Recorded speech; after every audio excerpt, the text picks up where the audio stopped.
guys not talking about what kind of adjustments, but a lot of guys are talking about if we get a caution from 0 to 15 laps into a run, teams are talking about the two-tire scenario, but they've got to be very careful. Trouble. Back straight away. One car sliding toward the wall and stops short. Boris said the 60 car had to race his way in. Nothing. In the grass in the back straightaway. You all right, Boris? Caution will wave. First caution of the day, and it looked to be as if it could have been a single-car incident. The veteran road racing champion is going to run half a dozen or so cup races in a car from out of Jack Rouse's shops. We've seen so much trouble off of turn 2, and again, we'll just point out it's a lot to do with the wind, and then, of course, you come down off of turn 2 out of the banking over there, the track really flattens out as you come down out of the banking. Watch the number 60, bottom of your screen. On the bottom. Wow. It just looked like that car had that four-wheel drift up off the corner onto the backstretch. It's almost what happened to Michael in the qualifying race when he got into Dale Jr. That thing just took off, baby. Of oil. Well, let's go back to where all this started. And then we have the dust up on pit road as you see Tony Stewart. Kyle Petty, debris came off Kyle's car when he had a tire problem. Tony ran over some of it. And then this. That's serious right there. That's that right front fender that he had problems with in the qualifying race. And the butt shootout, I'm sorry, that he had to get fixed before he could run very well. And it also blocked Tony Stewart in a 20 car. He almost was involved in that, but they were heads up enough to stop. And that's whose shoulders I put this whole thing on. That driver can't make that call buckled in that race car. It has to be on the shoulders of the crew chiefs and the spotters. The big side headrests on these cars to protect the drivers, give them very little peripheral vision. Now you see what happened to Kyle Petty. A right rear tire let go and just shredded and sent itself through the sheet metal. Some of that ended up on the track. Guys, we got a tire wrapped around the housing. You've got to get that off, okay? That's Kyle's spotter. And after Kyle dropped that tire and those metal pieces, look at Tony Stewart, top of your screen, running right over it. I'm surprised the spotter didn't give him a heads up on that. Maybe he did and we don't hear it, but I'm surprised. Oh, there goes Tony. Oh my goodness.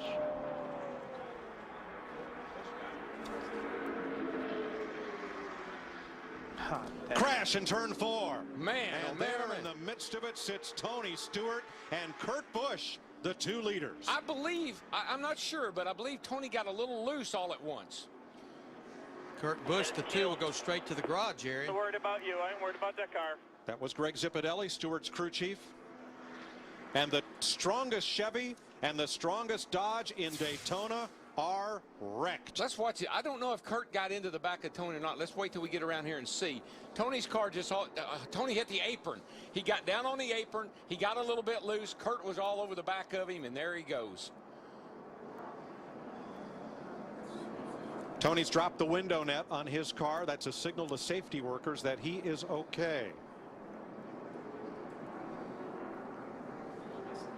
Watch the yellow line. Yeah, watch the left front tire. Gets it on the apron just a little bit. And you see the car wiggle, and he gets loose. He's got to probably lift out of the throttle a tad.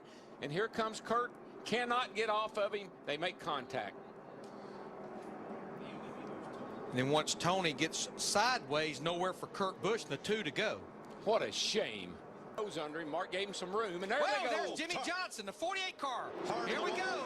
Tony Raines with him. Denny Hamlin. That was inevitable. It had to happen. You can't be this late in the race, be bunched up like that, and not have trouble. Holy cow, did you see that shot? Snapped his head around. Thank goodness for those big headrests. Caution is out for the 3rd time today. David Rudiman crashed. There's several more back there. And this all started somewhere back about the 15th place. Start breaking down. Jimmy Johnson, last year's winner and the series champion.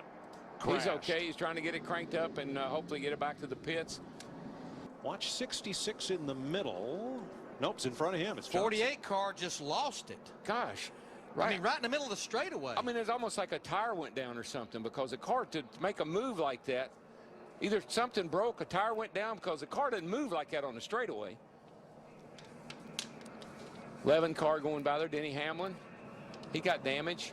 Man, he hit that outside wall a ton. And just nowhere for all these guys to go. There you see, they just started stacking up on the inside. And where Johnson hit the wall was after where the safer barrier in turn 2 ends. So he hit the concrete and bounced right out into traffic. Afternoon, our computer scoring a little latent there. And from high above. It's what you call a wad right there. They get all wadded up, and the 25 and the 99, and 99 gets in the fence. 26 was involved. Jamie McMurray in the 26, Carl Edwards in the 99. See Joe Nemechek in the 13, bumps into Carl, but in the meantime, this was not quite what brought out the caution. Watch the yellow cat car. He gets forced into the pit lane. Here's what I don't think he realizes. He's got a flat right front tire. 150 miles an hour. Blaney is trying to scrub off speed. And just nowhere for Ken Schrader, the 21 car, to go. Or Boyer in the 07 car. I don't think he realized he had a flat tire, and when he got to the end of pit road, he couldn't turn. Came right out in front of Ken Schrader. Clint Boyer also damaged, and Schrader's Little Debbie's car is a wreck. Remember, Schrader and Buddy Baker were the 2 drivers to win on Sunday and then on Thursday and have a shot to win the 500. To go in the Daytona 500. What do you think? Oh, there's a car in trouble. Jamie McMurray, the 26 car, bounces off the outside wall. And around they go. Ricky Rudd, the 88 car. Caution will be out. Dale Earnhardt Jr. And remember, when the caution comes out, at the moment of caution, the field is frozen. What do we got? 5 laps to go, 4 to go this time. It looks like we may get a green-white checkered here. McMurray is done. Rudd and Earnhardt trying to make it back to the pits. Boy, Junior's car is crunched. We will have Stock Car Racing's version of overtime. This race is scheduled for 200 laps. But if we complete 200 laps under caution, we will go to overtime. We'll explain that in a minute. First, let's look at what happened. I think. Watch the right side of your screen. McMurray up high. I think he may have got a little shove from behind. I'm not sure. It looked like that's Kenseth in the 17. And they just started stacking up from there. Yeah, the 88 car looked like Rudd just kind of ran in the back of the 26 of McMurray, and boy, from there on, it was on. I think Rudd had a car to the outside, Darrell. Probably not much he could do. Probably couldn't. He almost squeezed Harvick into the wall, and here comes Harvick, the 29 with Matt Kenseth. Oh, Mark got loose. Mark got loose. And Harvick's getting a run off turn 4. It's going to be a drag race all the way back to the start-finish line. No caution. They're side by side, right to the line. Big crash. Here they come. Checkered flag. Harvick. Kevin Harvick wins the Daytona 500. We got one car on his roof coming across the start-finish line. Still wrecking. They're wrecking everywhere. Boyer's on fire. Jeff Gordon's wrecked. And they are still wrecking. Montoya, Stremme, Kenseth, Biffle, Marlin, Carl Edwards, Casey Mears all crashed on the final lap. Have you ever? Well, a couple of times. I'm going to repeat what I heard a few years ago. No, I have never. I got so excited I broke the damn mirror in half. Jeff Gordon's day ends about like his teammates. Clint Boyer came across the start-finish line on his roof. I've seen fire and I've seen rain. David Stremme's climbed out. He is okay. It'll come in here from the right in the bottom lane. Clint Boyer gets slid sideways. Whammo.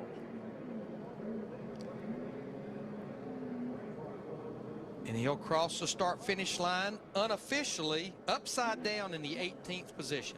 On fire. I mean, that's Joey Chitwood couldn't do that.